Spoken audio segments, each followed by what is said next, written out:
Friends, आज मैं आपको बिहारी जी के अनगिनत और अद्भुत चमत्कारों के बारे में बताने चल रही हूँ, जो कि वृंदावन से जुड़े हुए हैं, मथुरा से जुड़े हुए हैं। तो चलिए शुरू करते हैं। निधिवन श्री राधा कृष्ण के महाराज का उपवन है। मान्यता है कि आज भी इस वन में नियमित राधा कृष्ण का मिलन होता है। यह वन हमेशा ही कृष्ण भक्तों के लिए आदरणीय है। स्वामी हरिदास जी जब भी निधि वन में बैठकर गायन करते थे, कहते थे श्री कृष्ण उनके पास आकर के बैठ जाते और उन्हें सुनते रहते थे। एक दिन हरिदास जी ने ऐसे ही गायन कर रहे थे कि जब अचानक श्री कृष्ण राधा जी के साथ वहां पर प्रकट हुए और फिर एकदम से हरिदास जी के स्वर बदलने लगे। वे जो भी गा रहे थे उसे छोड़कर एक नया गीत गाने लगे। श्री कृष्ण ने हरिदास जी से कहा कि हम दोनों आपके पास ही और आपके साथ ही रहेंगे। इस पर हरिदास जी सोच में पड़ गए। पूछने पर हरिदास जी ने कृष्ण से कहा कि प्रभु, मैं तो संत हूँ, आपको तो अपनी तरह जोगी बनाकर रख लूंगा, लेकिन लाडली जी को नित्य नित्य श्रृंगार और आभूषण कहाँ से लाकर दूंगा। भक्त की बात को सुनकर श्री कृष्ण मुस्कुराने लगे और राधा कृष्ण की युगल जोड़ी एकाकार हो गई और एक विग्रह रूप में प्रकट हुई। हरिदास जी ने इस विग्रह को बांके बिहारी नाम दे दिया। बांके का शाब्दिक अर्थ होता है टेढ़ा। इस आधार पर बिहारी जी त्रिभंगा मुद्रा में हैं।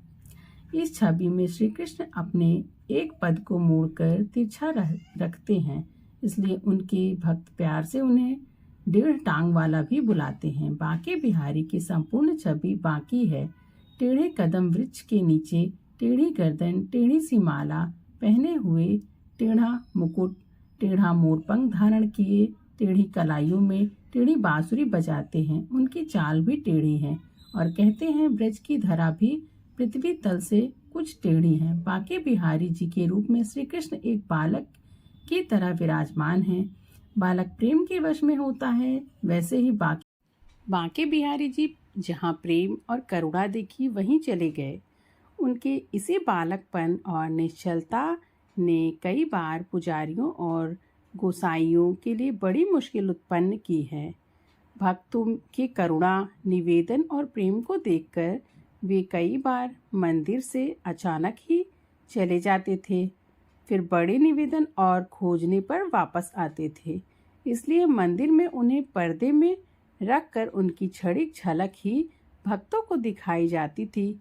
पुजारियों का एक समूह दर्शन के वक्त लगातार मूर्ति के सामने बड़े पर्दे को खींचता और गिराता रहता था। ये पर्दा इसलिए डाला गया है कि भक्त बिहारी जी से ज़्यादा देर तक आंखें ना मिला सकें, क्योंकि बालक मन बिहारी जी भक्तों की भक्ति और उनकी व्यथा से इतनी करुणा से भर जाते हैं, अपने आसन से उठकर भक्तों के साथ चल पड़ते हैं। वे कई बार ऐसा कर चुके हैं। बिहारी जी के चमत्कार।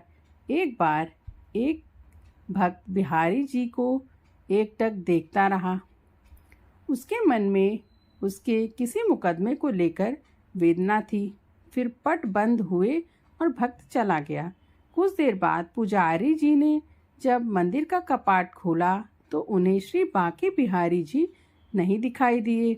पता चला कि वे अपने उस भक्त की गवाही देने अलीगढ़ चले गए हैं। तभी से ऐसा नियम बना दिया गया कि झलक दर्शन में ठाकुर जी का पर्दा खुलता और बंद होता रहेगा। ऐसा ही बहुत सारी कहानियां प्रचलित हो गई हैं। एक बार राजस्थान की एक राजकुमारी बांके बिहारी जी के दर्शनार्थ आई, दर्शन करने के लिए वहां पर आई, लेकिन वो उनकी भक्ति में इतनी डूब गई कि वापस जाना ही नहीं चाहती थी। परेशान घर वाले जब उन्हें जबरन घर साथ ले जाने लगे तो उसकी भक्ति या कहें व्यथा से द्रवित होकर बांके बिहारी जी भी उसके साथ चल दिए। इधर मंदिर में बांके बिहारी जी का उनके गायब होने से भक्त भी बहुत दुखी हो गए थे। आखिरकार समझा बुझाकर उन्हें वापस लाया गया। एक समय उनके दर्शन के लिए एक भक्त महानुभाव उपस्थित हुए। वे बहुत देर तक टक टक से उन्हें निहारते रहे। रसिक बांके बिहारी जी उन पर रीझ गए और उनके साथ ही उनके गांव में चले गए। बाद में बिहारी जी को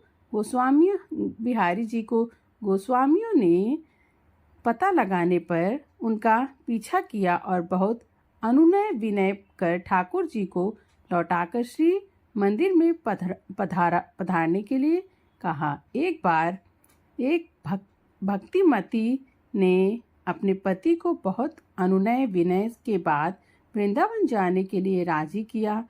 दोनों वृंदावन आकर श्री बांके बिहारी जी के दर्शन करने लगे। कुछ दिन बाद श्री बांके बिहारी जी के दर्शन करने के बाद उसके पति ने जब स्वगृह वापस लौटने की चेष्टा की तो भक्तिमती ने श्री बिहारी जी के दर्शन लाभ से वंचित होना पड़ा। ऐसा सोचकर रोने लगी। संसार बंधन के लिए स्वगृह जाएंगे, इसलिए वो श्री बिहारी जी के निकट रोते रोते प्रार्थना करने लगी कि हे प्रभु, मैं घर जा रही हूँ, किंतु तुम चिरकाल मेरे ही पास निवास करना। ऐसा प्रार्थना करने के बाद वे दोनों रेलवे स्टेशन की ओर घोड़ा गाड़ी में बैठकर चल दिए। उस समय श्री बांके बिहारी जी एक गोप बालक का रूप धारण कर घोड़ा गाड़ी के पीछे आकर उनको साथ ले करके जाने के लिए भक्तिमती से प्रार्थना करने लगे। उधर पुजारी ने मंदिर में ठाकुर जी को ना देख करके उन्होंने भक्तिमती के प्रेम मुक्त युक्त घटना को जान लिया और तत्काल वे घोड़ा गाड़ी के पीछे दौड़ पड़े। गाड़ी में बालक रूपी श्री बांके बिहारी जी से प्रार्थना करने लगे। दोनों ने ऐसे वार्तालाप करने पर वहां से बालक गायब हो गया। तब पुजारी के वापस लौटने पर श्री बांके बिहारी जी को मंदिर में पाया। फ्रेंड्स, आशा करती हूँ आपको मेरे द्वारा दी गई जानकारी अच्छी लगी होगी। ऐसे ही मेरे वीडियोस के साथ जुड़े रहें और मेरे चैनल को लाइक, शेयर और सब्सक्राइब करना ना भूलिए। धन्यवाद।